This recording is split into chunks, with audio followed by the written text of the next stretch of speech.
One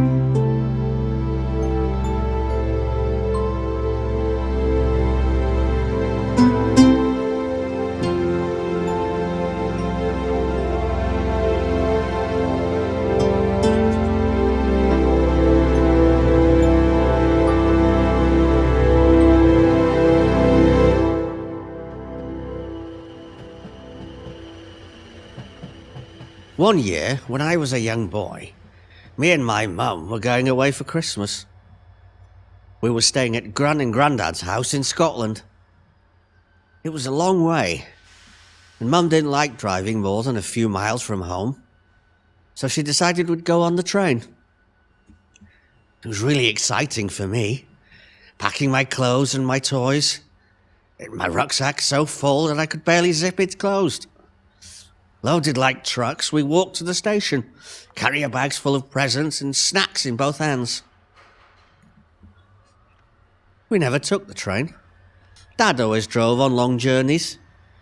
But this year he was away on a trip, and it was just the two of us. What would now seem boring and routine to me was then awe-inspiring. The crowds of people, the platforms, the walkways, the signboards, the announcements, and of course, the trains. They seemed enormous, deafeningly loud, growly like metal monsters. Not wanting to risk missing hours, we had arrived early, and the freezing chill was bitter, even through our coats, hats, and scarves. So, we found our platform and took refuge in the Lytton waiting room, which wasn't much warmer inside than out. But at least there was no wind. Amongst the flickering lights and metal seats sat a man, old and grey, with long hair and a thick, untamed beard. His ruby-red nose matched his thick, shabby coat, and his boots looked suitable even for the thickest of snowfalls. He was a figure any child would recognise, even in these strange surroundings. I could hardly believe my eyes. I was the luckiest kid alive. "Look, Mummy, it's Santa Claus," I said, tugging the arm of her coat to attract her attention. She looked at me, and then at the man sat in the corner. Rather than the joy and wonder I'd expected, Mum didn't seem to care. "Leave the man alone, sweetheart," she whispered to me sternly. "Come over here." What was wrong with her? Father Christmas, Santa Claus himself, was sat right there in front of us, but she didn't even give him a second glance. "But, Mum..." "Eat your dinner, sweetheart. The train will be here soon." "Oh, but Mum, it's Santa!" To my amazement, the man in the corner turned his head and met my gaze. Just for a moment, and then looked away. I was transfixed. He was everything I'd dreamed, but somehow slightly different. His clothes were old and dirty, tattered and torn. It must be from climbing down all those chimneys, I thought. He was thinner than I'd imagined, too. He probably eats so many mince pies on Christmas Day, he has to diet for the rest of the year. Nevertheless, he didn't look quite as jolly as I'd expected. And although I knew he was old, I never knew just how wrinkled he was. I suppose making toys for every child in the world has to be a difficult job. "Can I go and talk to him?" I whispered hopefully. "No, darling. Just sit there and eat your sandwich." Why were parents always so boring? As I sat there eating my dinner, I couldn't look away from the old man. Why does he need to catch a train when he has reindeer and a magic flying sleigh? Shouldn't he be in Lapland getting ready for Christmas Eve? After all, it was only a few days away. How does he manage to visit every home in the world in one night? I needed to know. This might be my only chance to ask. If only Mum wasn't so strict. It was clear to me what I had to do, or else I'd regret it for the rest of my life. I waited till Mum was looking the other way. I grabbed my opportunity. I hopped down from my seat and dashed across the room before she knew what was happening. "Santa! Santa!" I shouted. But as I got closer, the reality started to set in, and I became a little nervous.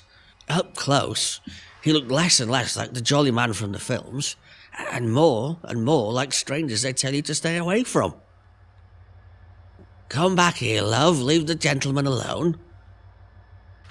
His hair looked untamed, and he smelt strange, as though he hadn't had a bath for weeks. "Darling."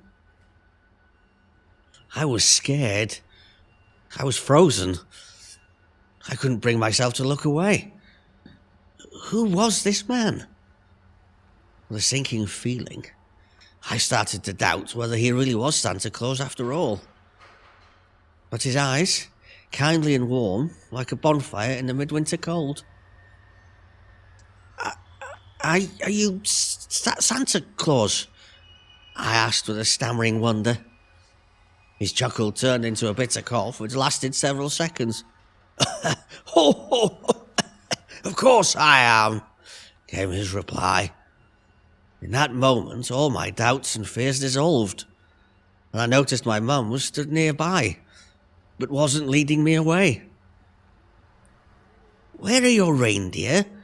I asked. He told me they needed their rest before the big day, so he was catching a train instead.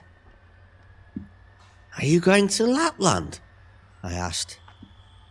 "Don't you need to be making presents in time for Christmas?" "I am going to Lapland, but to get there I have to change at Glasgow Central," he explained.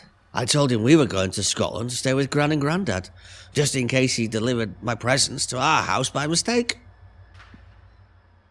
"You're going with your mum?" he asked, gesturing to her. "Yes. Daddy should be with us too, but he's on a trip with work." "I had a son once," he said. "He looked a lot like you."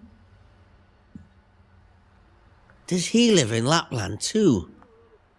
The man hesitated for a moment, then nodded, a warm smile on his face. "He does. In fact, he's probably busy making presents right now." "Santa, why are you so thin? Is it because you eat loads of mince pies at Christmas and then go on a diet?" He laughed through his raspy coughs. "You're a very clever boy," he said, "but I wouldn't recommend it." "Would you like an apple?" I asked, offering it to him. He smiled at me and glanced at my mum. "Thank you very much. You're very kind," he said, taking the gift. "I'll make sure you get everything you want for Christmas this year." Mum thanked him as we walked away, collecting our bags and left the waiting room to catch our train. She smiled at me. I couldn't wait to tell the kids at school that I'd met Santa, even though I knew they'd never believe me. I couldn't wait to tell Gran and Grandad. I couldn't wait to tell Dad. He'd believe me. And it'd make him wish even more that he was with us for Christmas this year. As our train pulled into Glasgow Central, I hoped to catch a final glimpse of old St. Nick. But to my dismay, I couldn't see him. He was lost somewhere in the crowd of people heading home for Christmas.